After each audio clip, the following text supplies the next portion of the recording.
प्रभु येशू ख्रीष्टको नाममा सबैजनालाई जय मसीह।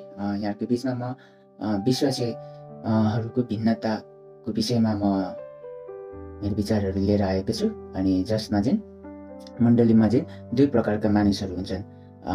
ती चाहिँ म नम्बर 22 म भन्नेछु। अनि जसमा चाहिँ एक नम्बरमा चाहिँ एकजनालाई चाहिँ जहिले सेवा सङ्गतिमा आउनको लागि चाहिँ बोलाइराख्नुपर्छ। अर्को व्यक्ति जहिले समयभन्दा अगाडि नै उपस्थित भइदिन्छ।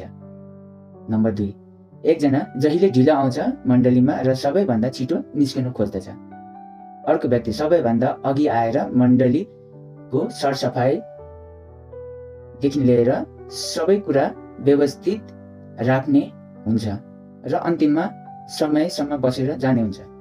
नम्बर 3, एकजनाले मलाई पास्टर बुवाले फोन गर्नु भएन, SMS गर्नु भएन। अर्को व्यक्ति आफैले पास्टर बुवालाई फोन र SMS गर्दछ।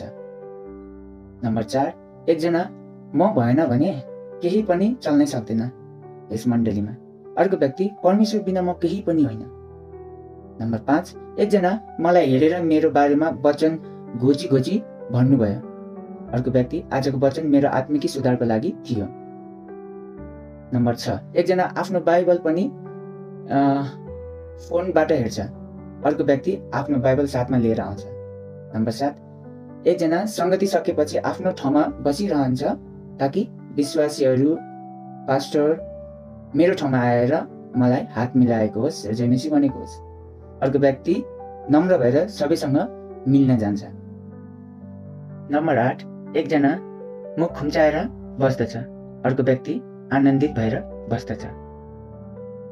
नम्बर 9, एकजना कुनै पनि काममा मेरो नामको तारिफ गरेको होस्। अर्को व्यक्ति कुनै पनि काममा या कुनै पनि अवस्थामा मेरो नाम नलिएको होस्।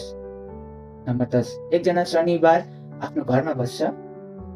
अर्को व्यक्ति शनिबारको दिन परमेश्वरको घरमा सेवा सङ्गतिमा बस्छ। नम्बर 11, एकजना जहिले मण्डलीको गडबडीमा मात्र देख्छ र एक अर्कामा बीच फुट गराउँदछ। अर्को व्यक्ति सुधार र मिलाप गराउँदछ। हस्त धन्यवाद। जय मसीह।